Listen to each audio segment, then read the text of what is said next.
வணக்கம் நண்பர்களே. இன்றைக்கி நான் பேச போகிற டாபிக் என்ன அப்படின்னா, குளோபல் லெவலில் நடக்கிற ஒரு முக்கியமான கிரிசிஸ், அதோட இந்தியா மேலே இருக்கிற இம்பேக்ட். அதுதான் Iran crisis and it's effect on India. முதல்ல நம்ம புரிஞ்சுக்கணும், இந்தியா ஒரு ஃபாஸ்ட் க்ரோவிங் எக்கனாமி. ஆனால் நம்ம பிக்கஸ்ட் வீக்னஸ் என்ன அப்படின்னா, நம்ம எனர்ஜிக்கு ரொம்ப டிபெண்ட் பண்ணுறோம் இம்போர்ட் மேலே. க்ரூட் ஆயிலில் அப்ராக்சிமேட்டாக 80% மேலே வெளிநாட்டில் இருந்தது தான் நம்ம வாங்கிட்டுருக்கோம். இந்த ஆயில் எங்கேருந்து வருது? மெயின்லி மிடில் ஈஸ்ட் கண்ட்ரீஸ்லேருந்து தான் வருது. அந்த ஆயில் இந்தியாவுக்கு வர முக்கியமான ரூட் தான் ஸ்ட்ரைட் ஆஃப் ஹார்மஸ். இது ஒரு ஸ்மால் சி பேசேஜ் மாதிரி இருந்தாலும் வேர்ல்டு ஆயில் சப்ளையில் ரொம்ப பெரிய ஷேர் இங்கே தான் பாஸ் ஆகுது. இப்போ ப்ராப்ளம் என்ன அப்படின்னா, ஈரான் ரீஜியனில் கான்ஃப்ளிக்ட் இன்க்ரீஸ் ஆகுது. Military tension, attack, sanctions, political pressure, இது எல்லாம் சேர்ந்த அந்த ஏரியா அன்ஸ்டேபிள் ஆகுது. இதனால first impact energy security risk. அதாவது ஆயில் சப்ளை ஸ்மூத்தாக வர முடியாமல் போயிடும்.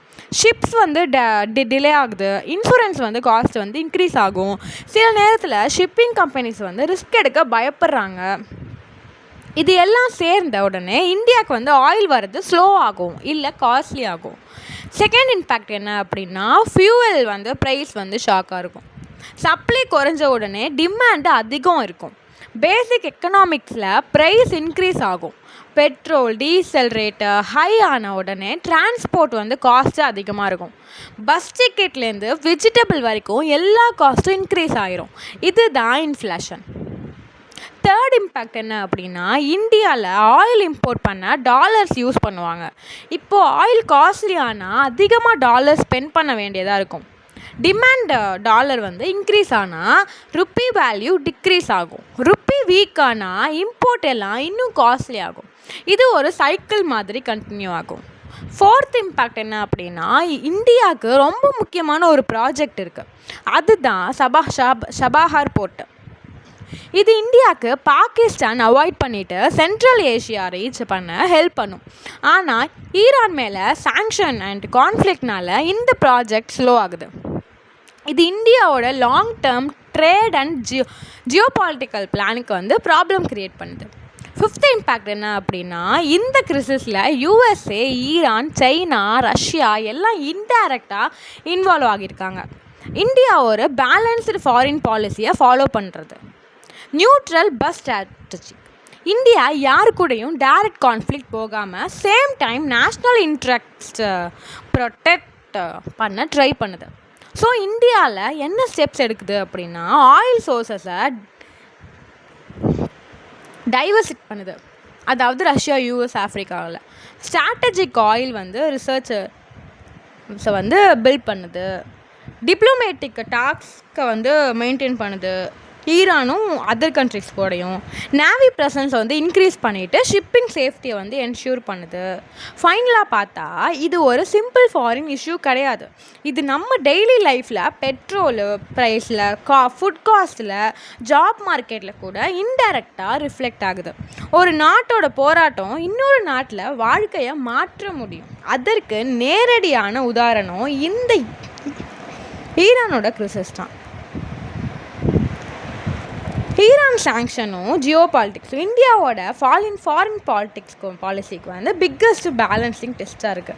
இன்றைக்கி நான் வேறு என்ன சொல்ல போகிறேன் அப்படின்னா, குளோபல் பாலிட்டிக்ஸில் ரொம்ப சப்டலான ஒரு பவர்ஃபுல் இம்பேக்ட் கொடுக்குற ஒரு இஷ்யூ தான். அதுதான் ஈரான் மேலே இருக்கிற சாங்ஷன் அண்ட் அது இந்தியா மேலே க்ரியேட் பண்ணுற ப்ரெஷர். முதல்ல சாங்ஷன்னா என்னன்னு புரிஞ்சுக்கணும். சாங்ஷன்னா ஒரு கண்ட்ரி மேலே எக்கனாமிக்காக போடுறது. ட்ரேட் ரெஸ்ட்ரிக்ட் பண்ணுவாங்க, மணி டிரான்சாக்ஷன் பிளாக் பண்ணுவாங்க, இன்டர்நேஷ்னல் டீல்ஸை ஸ்டாப் பண்ணுவாங்க. மோஸ்ட்லி இதை பவர்ஃபுல் கண்ட்ரீஸ் யூஸ் பண்ணுவாங்க. எஸ்பெஷலி யுனைடெட் ஸ்டேட்ஸ் மாதிரி நேஷன்ஸ் யூஸ் பண்ணுவாங்க. இப்போ ஈரான் மேலே சாங்ஷன்ஸ் னால என்ன நடக்குது அப்படின்னா, ஈரானோட ஆயில் எக்ஸ்போர்ட் குறையுது, ஃபாரின் இன்வெஸ்ட்மெண்ட் ரெடியூஸ் ஆகுது, இன்டர்நேஷ்னல் ட்ரேட் கஷ்டமாகுது. இது இந்தியாவுக்கு எப்படி அஃபெக்ட் ஆகுது அப்படின்னா, ஃபஸ்ட்டு ஆயிலும் ட்ரேடும் டிசிஷன்ஸ் தானே. இந்தியாவுக்கு ஈரான் ஒரு இம்பார்ட்டண்ட் ஆயில் பார்ட்னர். ஆனால் சாங்ஷன்ஸ்னால டேரெக்டாக ஆயில் வரத்துக்கு ரிஸ்கி ஆகுது. இந்தியா சூஸ் பண்ண வேண்டியது வந்து சீப் ஆயிலா இல்லை இன்டர்நேஷ்னல் ப்ரெஷரை ஃபாலோ பண்ணுறதா? செகண்ட் என்ன அப்படின்னா, இந்தியா டெவலப் பண்ண ட்ரை பண்ணுற சபாஹர் போர்ட்டை இது வந்து பாகிஸ்தான் அவாய்ட் பண்ணிவிட்டு ஆப்கானிஸ்தான் சென்ட்ரல் ஏஷியா வந்து ரீச் பண்ண முக்கியம். ஆனால் சாங்ஷன்ஸ்னால இந்த ப்ராஜெக்ட் வந்து டிலே ஆகிட்டுருக்கு. தேர்ட் என்ன அப்படின்னா, இந்தியா ஒரு சைடில் யூஎஸ் கூட ஸ்ட்ராங் ரிலேஷன்ஷிப் மெயின்டைன் பண்ணுறாங்க. இன்னும் ஒரு சைடில் வந்து ஈரான் கூட ஹிஸ்டாரிக்கல் ரிலேஷன் மெயின்டைன் பண்ணுறாங்க. ஸோ இந்தியாவுக்கு இது ஒரு பேலன்சிங் ஆக்டாக இருக்குது. யூஎஸை அப்செட் பண்ணக்கூடாது, ஈரானையும் லூஸ் பண்ணக்கூடாது. இதுதான் மாடர்ன் டிப்ளமசி. நியூட்ரலாக இருந்தாலும் ஸ்மார்ட்டாக டிசிஷன்ஸ் எடுக்கிறது. ஃபோர்த் என்ன அப்படின்னா, இந்த மாதிரி சிச்சுவேஷன்ஸில் இந்தியா எப்படி ரியாக்ட் பண்ணுறது அப்படின்னு வேர்ல்டை அப்சர்வ் பண்ணுது. இது இந்தியாவோட இமேஜை ஒரு ரெஸ்பான்சிபிள் குளோபல் பவராக ஸ்ட்ரென்தன் பண்ணணும், இல்லை வீக்கன் பண்ணும். ஒரு நாட்டோட இது வச்ச சாங்ஷன்ஸ் வந்து இன்னொரு நாட்டோட தீர்மானங்களை வந்து சோதிக்கும். பவர்ஃபுல் கண்ட்ரீஸோட ரூல்ஸை வந்து செட் பண்ணும். ஆனால் ஸ்மார்ட் கண்ட்ரீஸ் வந்து பேலன்ஸ் பண்ணும். இன்னும் நிறையா தெரிஞ்சுக்க நம்ம சேனலை சப்ஸ்கிரைப் பண்ணிக்கோங்க. Bye bye.